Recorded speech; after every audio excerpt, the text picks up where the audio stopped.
Child names. Love 'em or hate 'em, they're apparently prone to making or breaking some relationships. Me personally, I just name my kids after clothes. That's been working for me, so...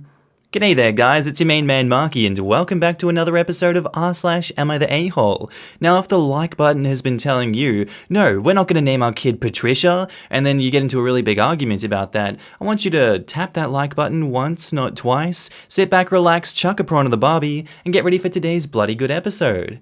Let's go. Am I the a-hole for refusing to name my child after girlfriend's dead best friend?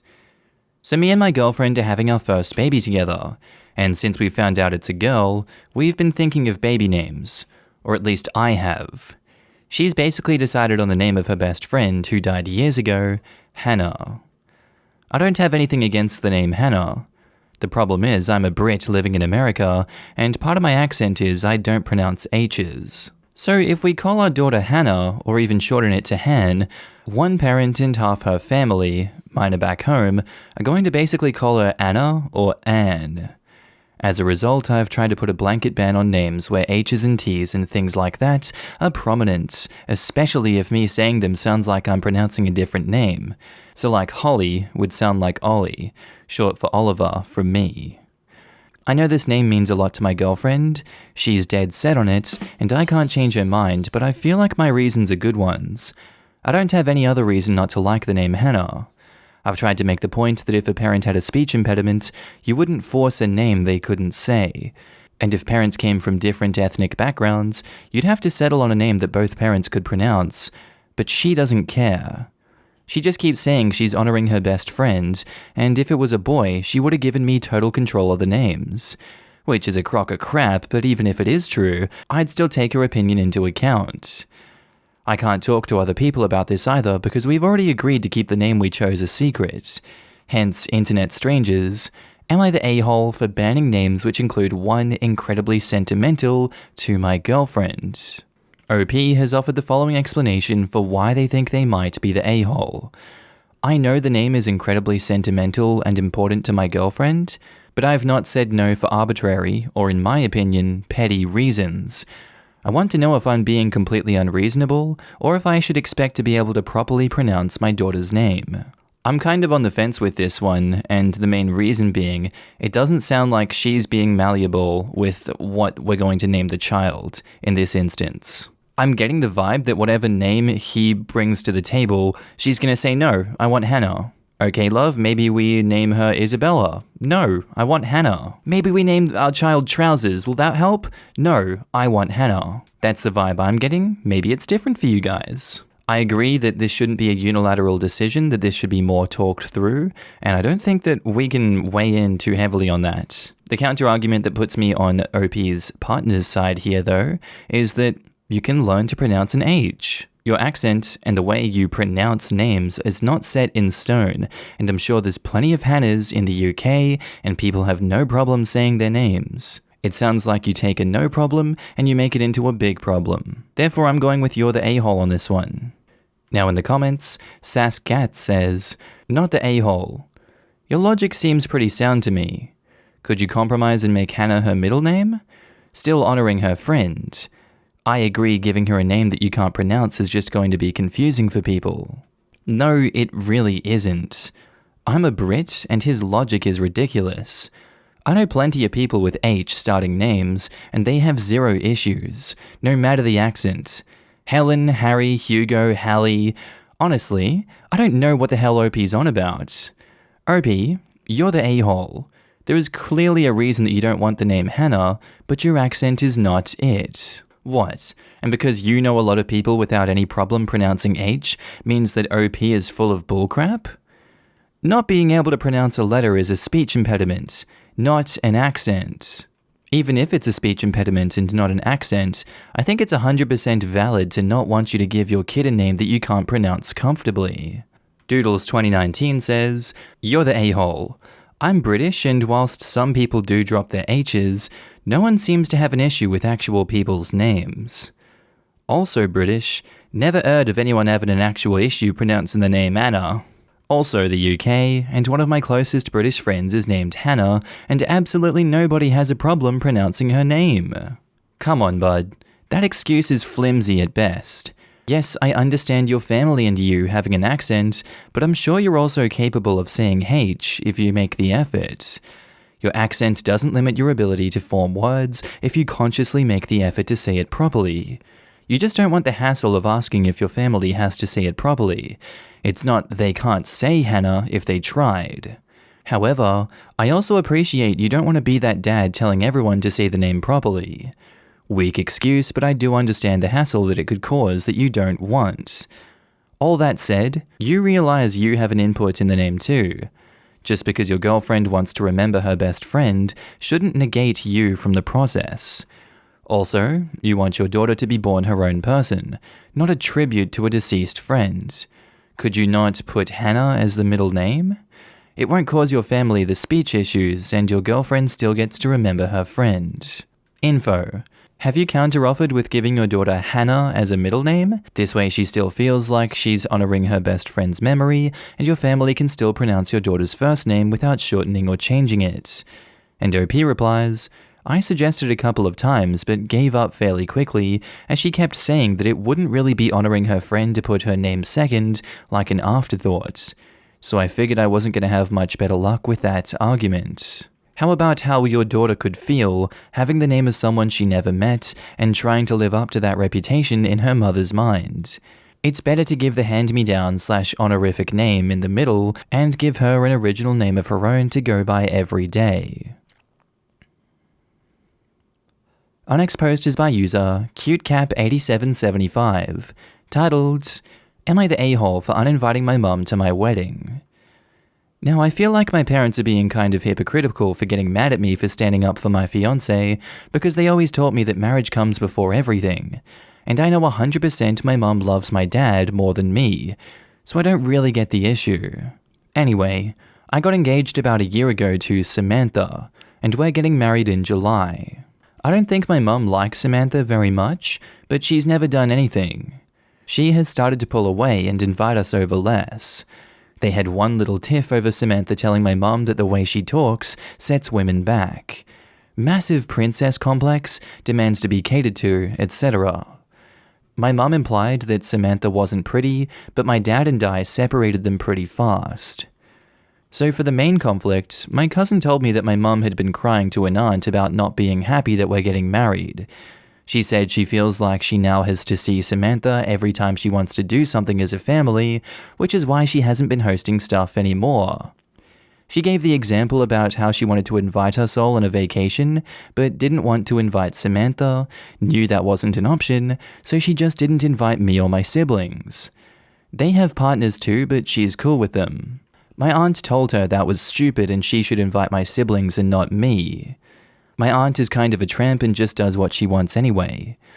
My mum said she's just sad because she feels like she can never have a family dinner again or celebrate the holidays without having to invite someone she doesn't like. I called her furious, but she maintained she did not do anything wrong. She said she didn't even say anything bad about Samantha and she is just having a hard time dealing with the thoughts of future holidays. She really, really loves holidays. I said since she doesn't support Samantha, she isn't welcome at our wedding. She just hung up on me.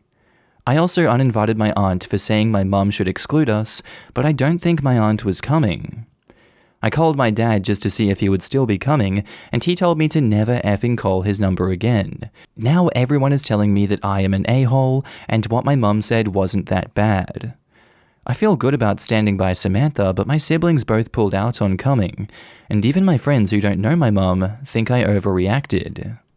This mum is crying over spilt milk, literally a non-issue. If I'm to believe OP's word, they had one little tiff over Samantha telling the mum the way she talks about women sets women back. That's a fair assessment, and the mum has deemed Samantha unworthy to be in her presence at any things in the future because of that. If someone tells me I'm an asshole and gives me an actual reason for that, I'm not gonna want them out of my life entirely forever. Therefore, I judge the mum for having this reaction to Samantha. Adding on top of this that weird caveat that OP has put in there, that marriage comes before everything, that's so weird.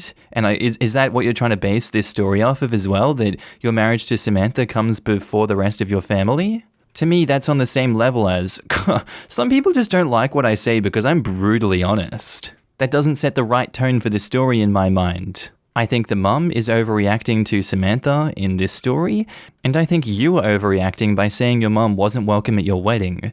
I get your reasonings for it, but this is something you should have sat down and talked to your mum about and being like, what's the issue? How can we resolve this? Instead of doubling down and saying, you know what? If you don't want Samantha in your life, we don't want you in our life. Go away. I'd understand that reaction if there were more serious things that your mum had done to attack you guys, but it seems like this is all stemming from this one argument that's led to your mum not wanting to see you guys anymore. That doesn't seem like enough fuel for this fire.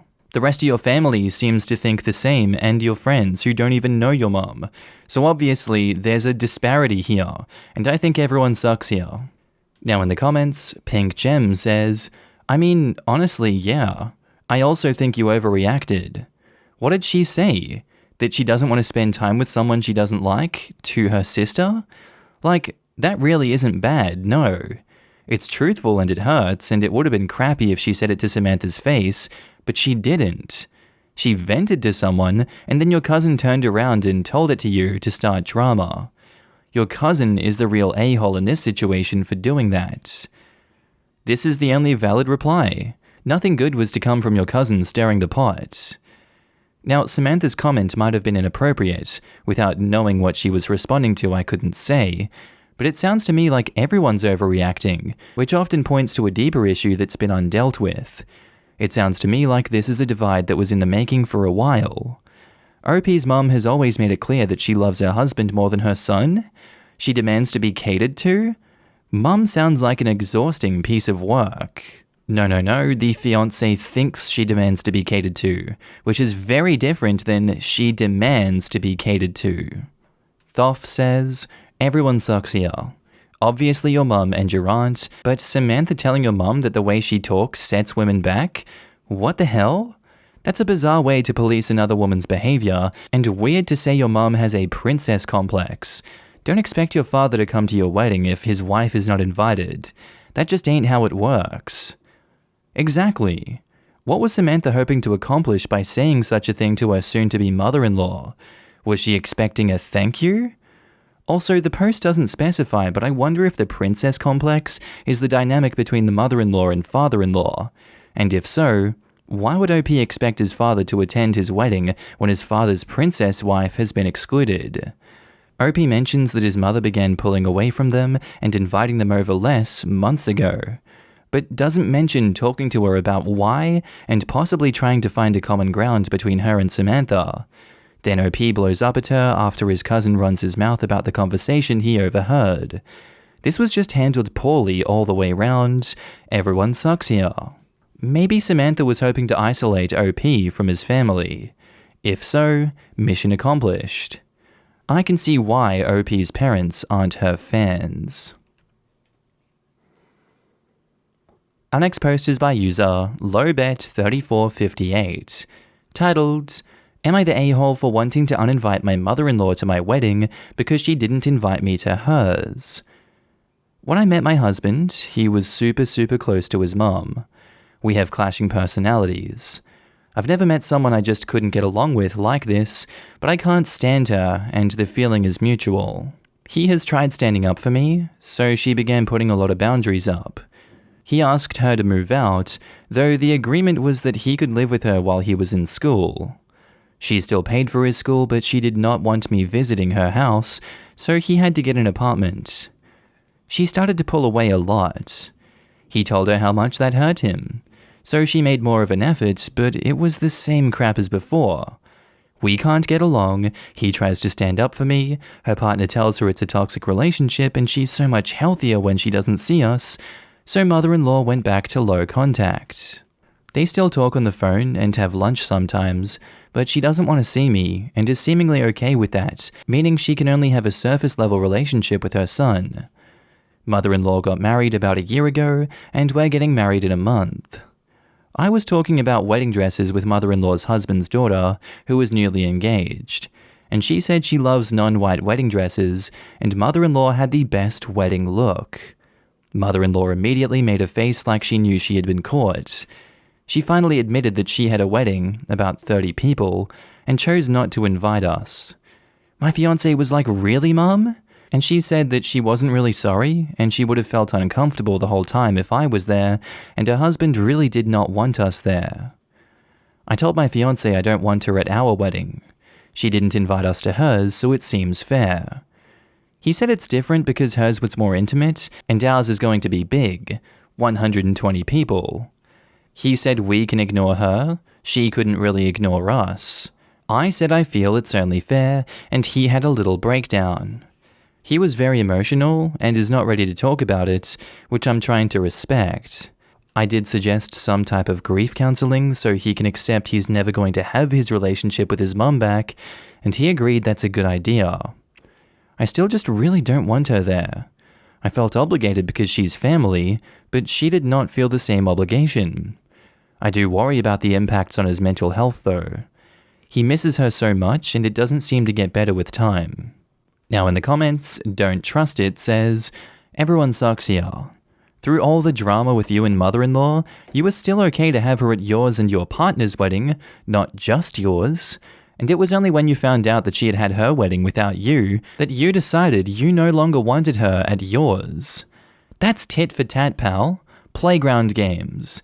Your partner is devastated. It's yours and your partner's wedding, so it's entirely up to the two of you who you want to invite or not invite. But really think about what's more important here. You not wanting her there to get back at her, or your partner wanting his mum there. If you push him into uninviting her, he may begin to resent you for it. You can put up with having her there for the sake of your partner. Mother-in-law sucks for playing her part in putting your partner in this situation." I don't know if that's entirely fair. It seems like she was, at best, grudgingly accepting of the fact that she was obligated to have mother-in-law there. However, mother-in-law clearly changed the dynamics of what obligations actually exist. And mother-in-law also chose not to invite her son. She's doing just as much to him as you're saying OP is.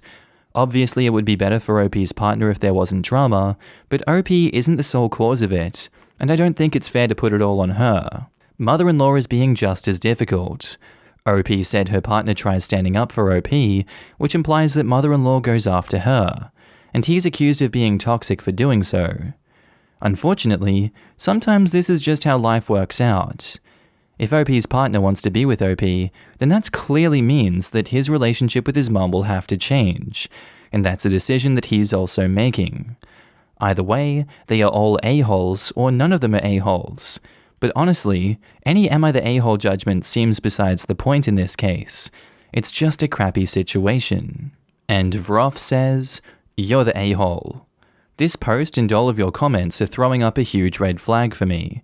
Especially your thinking that he needs grief counseling to get over the loss of his mother when she's not dead. All of this just reeks of an abusive relationship. Mother-in-law's partner not wanting you around is because you were toxic, which is something I've seen from a lot of parents watching children in abusive relationships. 1. His mother was perfectly happy to pay for his whole life until he started a relationship with you, and then she cut him off. 2. His mother made it clear she did not want you coming to her home, and when you kept coming there repeatedly, she told her son that he had to move out. 3. His mother said she did not want to pay for you or include you in family vacations, and you still feel entitled. And 4. You admit to screaming at her and that she scatters like a frightened deer. Someone who, by your own admission, runs away like a timid deer does not sound like the aggressor here. If the genders were reversed here, I think a whole bunch of people would be screaming about red flags and asking if this was an abusive relationship. You have successfully alienated him from his family to the point where you admit he can't even enjoy lunch with his mother anymore. The alienation is so complete he wasn't even invited to his mother's own wedding because it was assumed that you would also be there. Now you don't want him to invite his mother to his own wedding, which you were calling your wedding. Maybe I'm overreacting, but I have several friends who sat by helplessly watching their kids in abusive relationships, and they tried to make their kids wake up to what was happening by refusing to keep funding their lives, by trying to spend alone time with them from their abusers, and by eventually giving up and caring for themselves by keeping the abusive partner at a distance, which usually means their own kid is distant as well. It is a tragic cycle. Alright guys, that's the end of the video. Friendly reminder that I'm now posting daily on my second channel, Markee 2. If you want to laugh at memes with me, link is down in the description below. On phone, you just click that little arrow underneath the video. I also want to say thank you to all my channel members and Patreon subscribers. Your names are currently floating down the screen here, and I love to see all of you guys. Thank you for joining me on this journey. Thank you for supporting me. I really appreciate it. If you see yourself on screen, I want you to give yourself a big pat on the back for being amazing as always, and thank you for supporting me again. I do hope that you guys have a good day, night, sleep, whatever it is you're up to. I'll see you in the next video. Bye.